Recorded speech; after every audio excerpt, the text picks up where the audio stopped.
Now we've opened up. The first thing I want to do is I want to crop the picture. I don't want to start working with detail and looking at my histogram too much now, because what's really important is the detail that's in the picture. So I want to isolate the model in the frame and see what I'm going to do with that once I've done it. So I'm going to do that by cropping. But what a mistake a lot of photographers make is they crop willy-nilly. They just go up onto the crop tool just up here, and they go, width, height, resolution. They might not even tie up anything in there. They might just go, well, if I move that to there, and if I move that to just there, and go there, and bring that there. Oh, that's nice. Click enter. Oops, I cropped a foot off. That was an accident. But now you're left with constraints and proportions that don't fit onto most digital devices, but also if you want to make a print, if we look at the print size of this, centimeters, I've made that 30 by 20.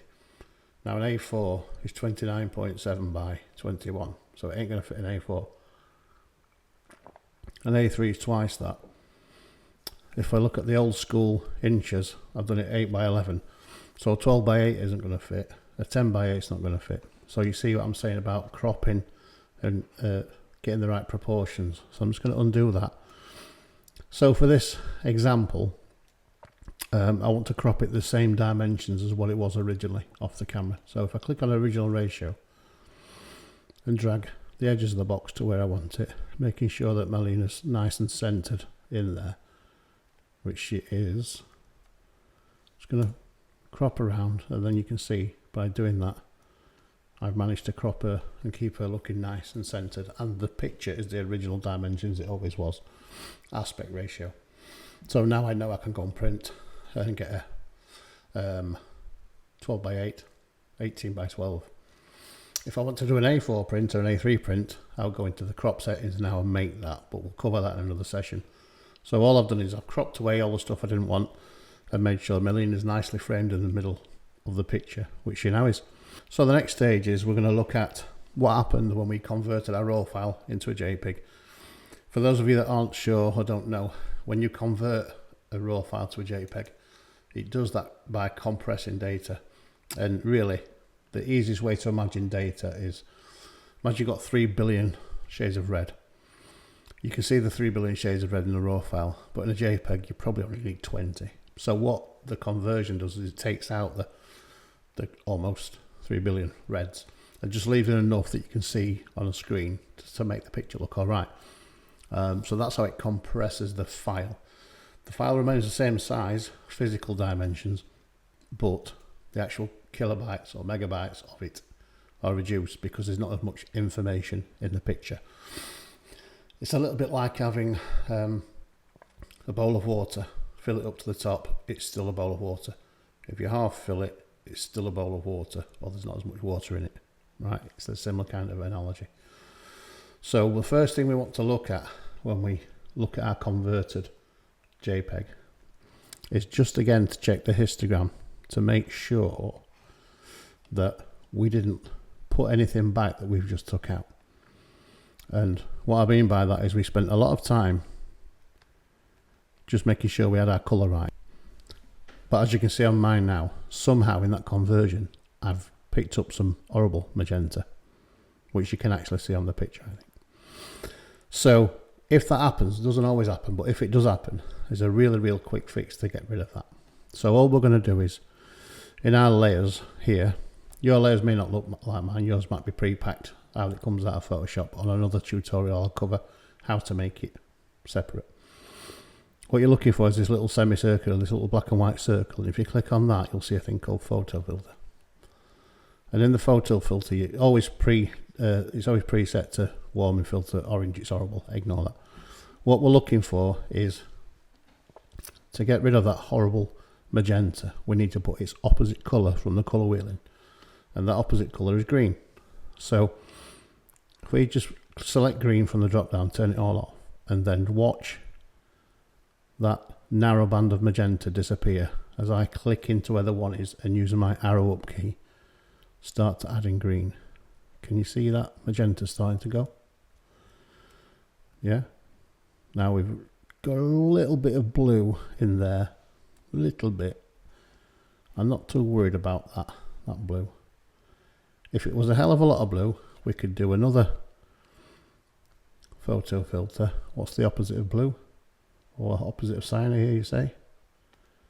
Red. Yeah. You could just put a little bit of red in there. That's probably enough, 1%.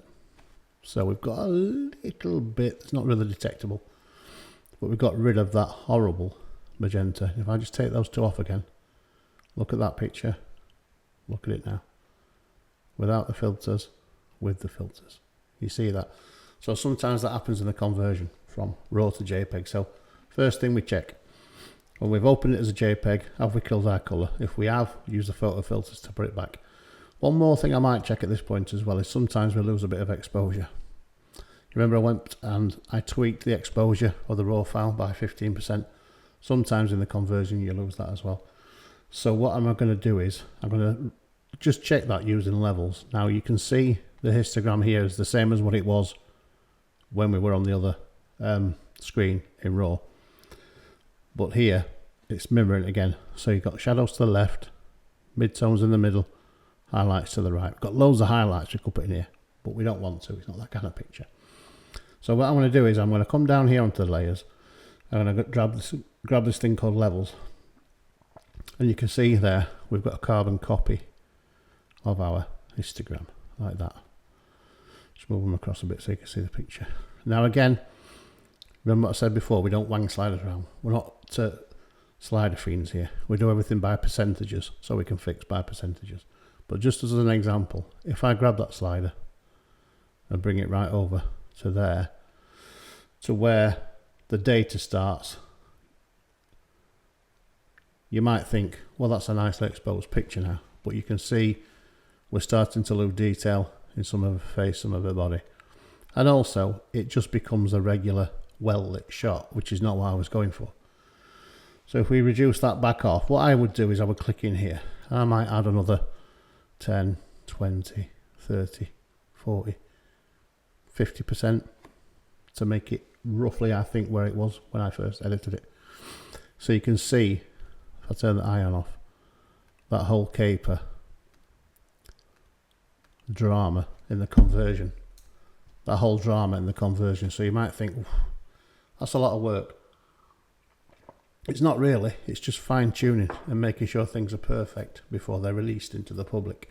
And you'll see when we look at before and after finished picture at the end, you'll see it's all worth a while. So you can see there, 3 tweaks. It took me 5 minutes because I've been teaching you how to do it, but when you do it yourself, it's 20 seconds. All right. And again, if I just switch all those off, you can see the purple, got rid of the purple, brought the exposure back. I'm happy with that now. So what I'm going to do now, I'm going to flatten that because I've created all these layers. Can't do anything with them. Can't retouch skin on them. Can't add any bits and bobs on them. So I'm going to flatten those back down to a single background file. You can either go layer, flatten image, or Control Alt and delete. Sorry, Control Alt and E, and that will merge the visible layers. So we're now ready to edit.